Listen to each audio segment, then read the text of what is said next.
Magandang araw mga kaibigan. Bigyan natin ng reaction ngayon itong article ng PhilNews PH. Tungkol pa rin ito sa interview kay Sara Diskaya, kay Julius Babaw, Christine Babaw at Karen Davila. Ito, sabi dito, netizens praise ABS-CBN journalist Karen Davila after a source claimed that she turned down an interview offer from Sara Diskaya in exchange for money. It was said that Karen's reason was that she did not want to interview a potential political candidate on her YouTube channel. Wow! Yan ang, kung totoo ito, professional talaga. Ang nabasa ko kahapon ba yun o isang araw, statement talaga ni Karen Davila na many times maraming lumapit sa kanya na magpa-interview. Kaya lang palagi niyang tinatanggihan kasi nga masisira ang kanilang profesyon bilang mga journalist. Kahit daw siya binabas o ano, nagtitiis na lang siya, basta hindi lang siya maakusahan na nababayaran siya. Yan ang tunay na journalist, si Miss Karen Davila. Ito naman ngayon, Sara Diskaya pa rin, Corina Sanchez, tinanggal niya na ang kanyang posting sa YouTube, interview niya kay Sara Diskaya.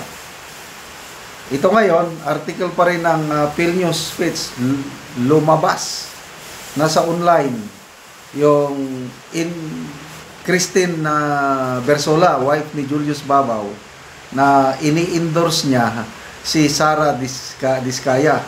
Ito. Yan o.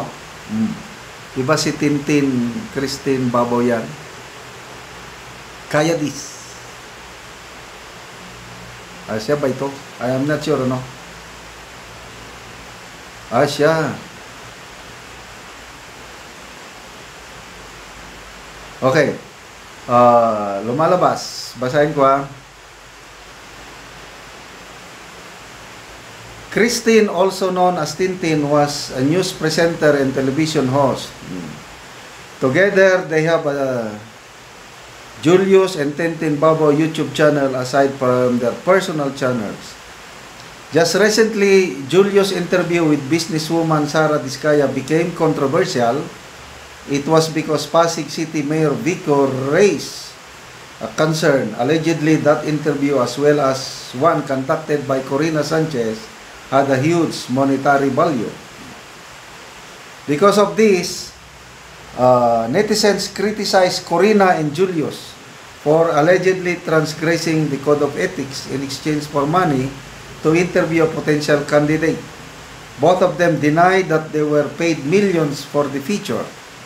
They also stressed that it was a lifestyle interview format and not an investigative reporting, as Diskaya's company is allegedly involved in questionable government projects.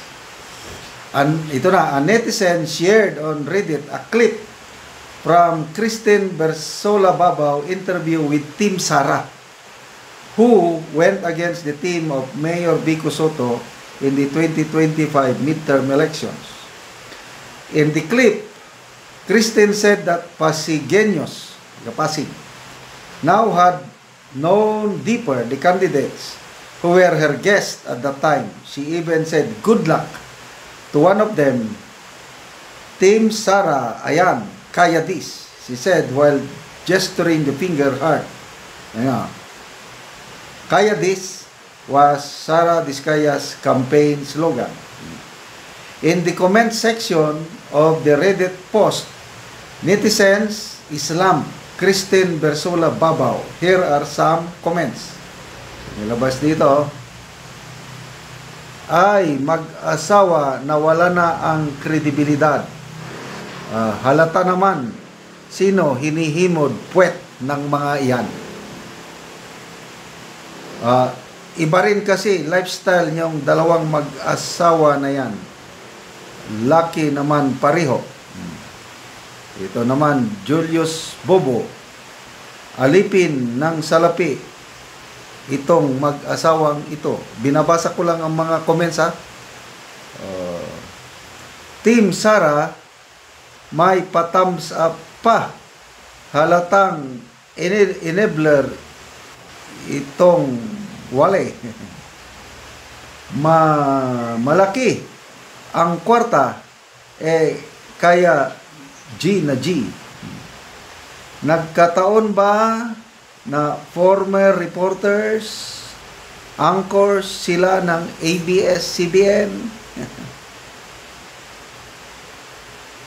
Yes, Christine was more on showbiz, TV Patrol. Dami pala talagang gastos ng Team Diskaya ng eleksyon. At so malilit, hindi ko na, basta ang daming ano. So anyway, tulungan po natin si Mayor Vico Soto. May panawagan ng isang abogado, si Attorney Julius Rodriguez Dizon. Wag nating pabayang mag-isa si Mayor Vico Soto kasi sabi niya sa kanyang post, di ba, kayo na po ang bahala sa akin. So na-anticipate niya siguro na may negative reaction sa kanyang post. Kaya ito ngayon, may banta na sasampan siya ng cyber libel case. So tayo, mga netizens, nagmamahal sa bayang ito na ayaw natin ng korupsyon, all out support tayo sa kagaya ni Mayor Vico Soto, Mayor Magalong, at ito, pinakabagong good governance congressman, si Congressman Leandro Libieste. So, may iba na nababahala sa kanyang seguridad. Kasi, natimbog niya na ang, napakulong niya na, baka risbakan siya. Kaya, pagdasal po natin, itong mga government officials natin na nagsisiwalat ng mga ganitong katiwalian sa gobyerno. Okay, salamat mga kaibigan sa inyong pagsubaybay sa ating channel. Nakakatulong kayo ng malaki sa tribong Talandig ng Bukidnon dahil ang income natin sa channel na ito is pantulong sa tribo. Namimigay tayo ngayon ng mga libreng yero at pako para ito namang tribong ito ay makapagpatayo sila ng mas maayos na tirahan. Kaya panoorin nyo ang video na ito.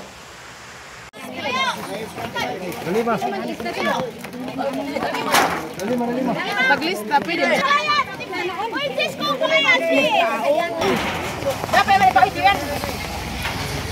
Ay, bayog pa yan dahil sila sa bahay.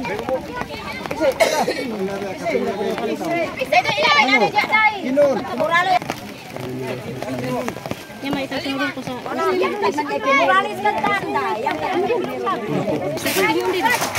Sis, ang punta yung pagkakas. Arnold na dia. Sino andi ay?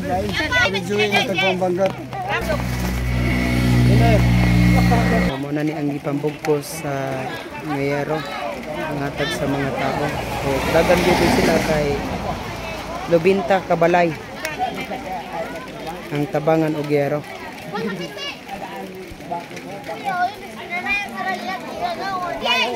Si Kwan yan. Sakto ko na di ka. Laliman sis.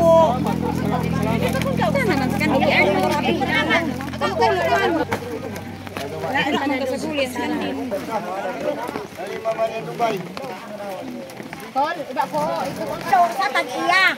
Para hari na Kwan.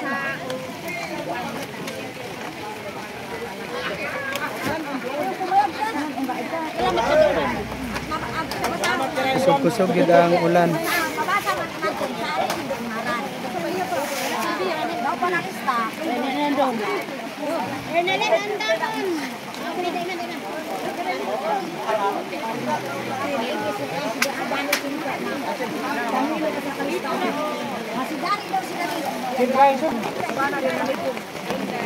Hari inutik pa kayo sa payong budyang para tagap. Trinidad. Anak kon. Rinda na sini. Gimana ada bunga?